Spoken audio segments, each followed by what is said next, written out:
Coucou les bijoux, je suis ravi de vous retrouver aujourd'hui pour cette vidéo conférence, cette brève conférence à propos de l'importance de la formulation.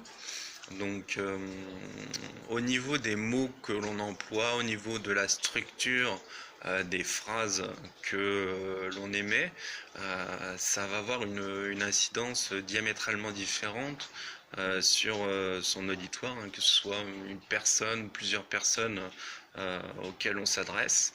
Il est vraiment très important de choisir scrupuleusement, soigneusement les mots que l'on emploie, car ils vont avoir vraiment une résonance différente. Et je vais vous expliquer pourquoi. Pour celles et ceux qui connaissent les travaux du docteur Emoto, vous allez comprendre vraiment en profondeur de quoi je parle. Pour les autres, je vous invite à mener vos propres recherches à propos de ce fameux docteur asiatique, docteur Emoto, E-M-O-T-O, hein, qui met en lumière l'importance de la pensée sur les cristaux d'eau notamment.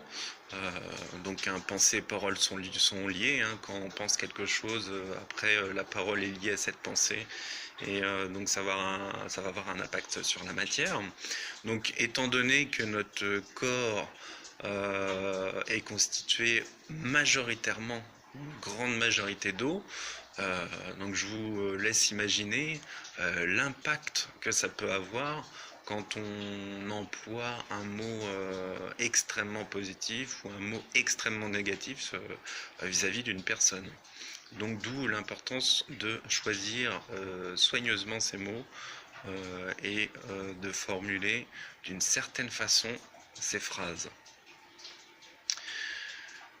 Je vais commencer par vous livrer des structures de phrases que j'entends très fréquemment, que ce soit même des commerçants ou alors des personnes lambda, et moi que je remarque et qui sont vraiment à bannir, notamment l'expression pas de souci, pas de problème. Alors ça c'est quelque chose, même si ça part d'une bonne intention, hein, les gens ils font ça avec le sourire, ah pas de souci, pas de problème.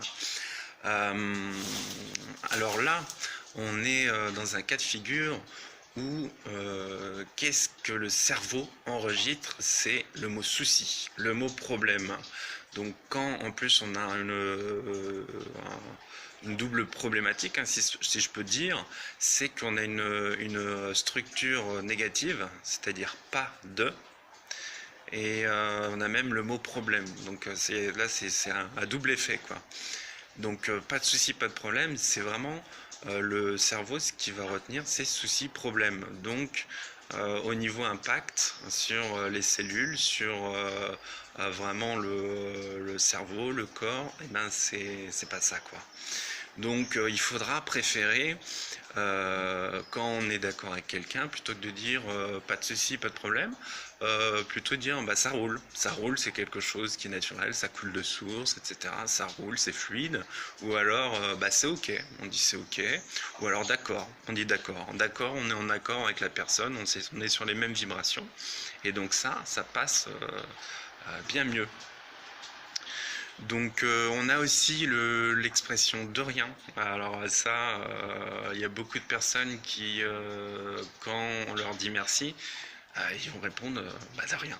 Bah oui, mais de rien, il n'y a rien dedans. Il y a le néant, il y a c'est voilà, c'est vraiment à éviter, quoi.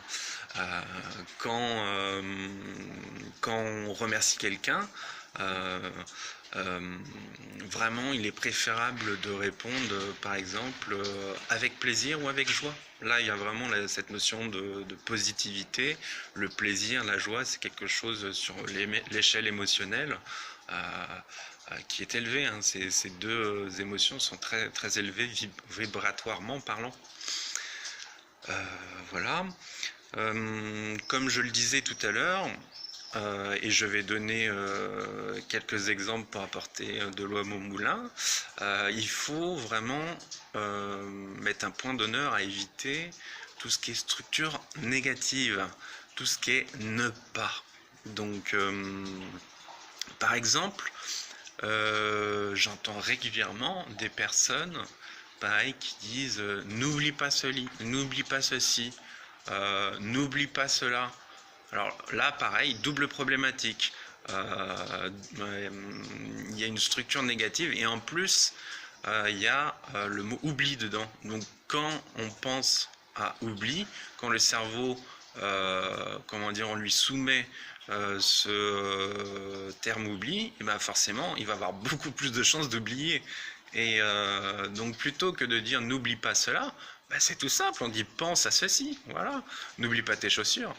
Non, on dit pense à tes chaussures. Voilà, ce sont des réflexes tout simples donc à adopter qui permettent de corriger ces habitudes et vous allez voir que toute votre vie après va vraiment s'en trouver changée et en mieux, en positif, quoi. Pareil pour les enfants, plutôt que de dire un enfant ne fait pas de bruit. Voilà, s'il est très bruyant et que voilà, il est surexcité, etc. Plutôt que de dire ne fais pas de bruit. Voilà, c'est pareil, il y a ne pas. Et on sait que un enfant ou un adulte, quand on lui dit, on le soumet à quelque chose qui est ne pas, il va avoir plutôt tendance à faire l'inverse. Donc plutôt que de dire ne fais pas de bruit, donc là il y a cette structure négative plus cette notion de bruit. Donc le cerveau, qu'est-ce qu'il enregistre? C'est bruit. Alors plutôt que de dire ne fais pas de bruit, sois calme, sois sage. Voilà, tout simplement. Donc voilà, j'espère que ce partage vous aura plu, vous aura aussi eh bien, apporté quelque chose, voilà, ou alors ce sera des véritables piqûres de rappel. Vraiment, partagez cette vidéo si elle vous a parlé pour que ça bénéficie, pour que d'autres personnes en bénéficient. Sinon, par ailleurs, je reste disponible pour chacun d'entre vous pour un accompagnement, un suivi, un soin. Donc, vous avez simplement à me contacter via messagerie privée. À très bientôt, les bijoux.